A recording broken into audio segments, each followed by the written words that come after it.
Hey guys, welcome back to my channel. It's your girl Viola Party Heaven. Guys, today we are making a paper palm leaf. Paper palm leaves are so on trend right now, and I actually went to learn how to make this, and I am sharing my learnings with you guys. Anyway, if you're new to my channel, have you subscribed yet? Please subscribe. Do not go off this channel without subscribing. So guys, for this paper palm leaf, it's just a small size. I didn't measure it after creating it, but you need a pair of scissors. You need a ruler, very important.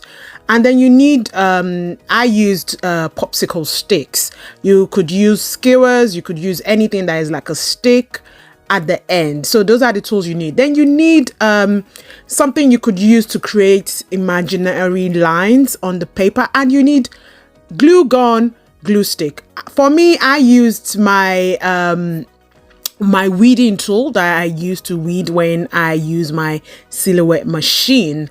So first you have to cut the paper into the shape you require. I have a template I use, cut for me by my tutor, the person that taught me how to make this. But the thing is, as you start making them, you start doing the shape without the help of anyone. And then you need paper. The paper I am using here, it's a 125 GSM paper, GSM thick. So and it's A5. The shape is a really big paper. So all I did was I folded it. You can see I am folding it neatly into 8 pieces. Because I'm not making the really big kind of paper. And then you use your very sharp scissors to cut it. Once you cut the paper, you're good to go. So I'm cutting the paper right now with my really sharp scissors. And once I do that, after I've done the cutting, the next thing I'm going to do is I'm going to cut it into the shape of the palm I require. So my palm today is just the long one and really small one. So you smooth out the paper and you get your template. So to get a template, you could download a palm shape from the internet and then you cut it on your silhouette or Cricut machine. Or you could actually use a foil balloon shaped heart to cut the shape. So you just need something that is like curvy and pointed at the top. If you're good at cutting stuff, you wouldn't need a template. So after you've cut it, the next thing is you're going to create your imaginary lines with your scoring tool, or you call it how will I put it, a weeding tool. That's what I'm using here. The person that taught me said she sometimes would use what's it called, a tool, like the blunt side of a knife to create the lines. If you got straight hands, you could create the lines without using the blunt side. Then after you've done that, you start folding.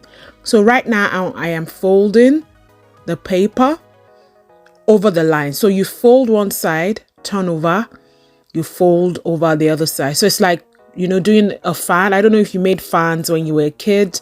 I did a lot of that, so I found doing this easy. And then having the imaginary lines made it really easy. So I would advise that you make those imaginary lines, as it would help you have like a precise lining and everything would be straight. But if you've got straight hands, I don't have a straight hand, honestly. I can't roll straight to save me.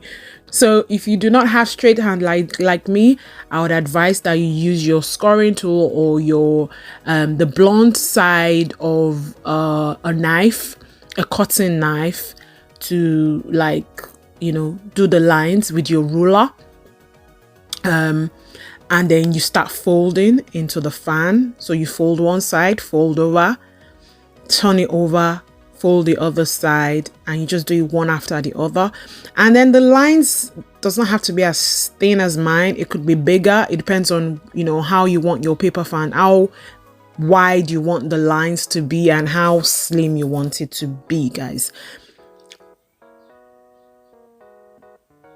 So just keep folding one after the other.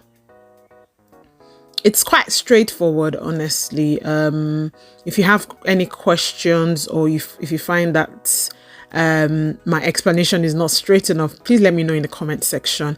I'm going to write the tools I used in the description, and I'm also going to place it at the beginning of the video so that you see the list of tools. So my paper is 125 GSM and it is an A5 paper. I cut it into 8 pieces because I wanted the paper fan to be small. If you wanted bigger, I would say you cut it into 2. If you want the really large fan or leaf, then you don't even cut it at all, and you just shape it. And there are various types of shapes. I'm going to be sharing another type of shape with you guys next week, so stay tuned for that.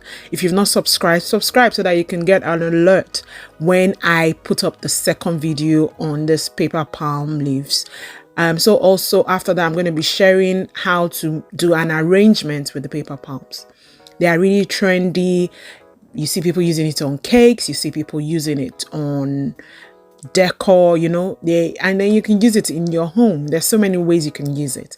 So next I am going to glue my popsicle stick to the very middle of my folds. So I checked out the middle, and then I put my glue in that spot, and then you seal it. You hold it tight so it stays, the popsicle stick stays in place. After you've done that, you get a piece of the paper. Just cut a slim strip like I've done with your scissors. Then you get your glue stick. I am using a glue stick for just, the extra effects. I really want the seal part to stay in place. You can see I'm even putting more hot melt glue on top of it. To get your hot melt glue, check my Amazon store. I've got a glue gun there, hot melt glue gun, and the sticks. Link to my Amazon store is in the description. And then you wrap it round. Then you seal it again with the glue, and it stays in place. So there you have it. After you've done that, you spread out your paper fan, like depending on how wide or how close knit you want it to look. And you have the perfect paper palm, and you can use it in your balloon designs. Guys, remember to drop a comment and tell me what you think. This is quite easy and straightforward. See you same time next week with another design. Bye.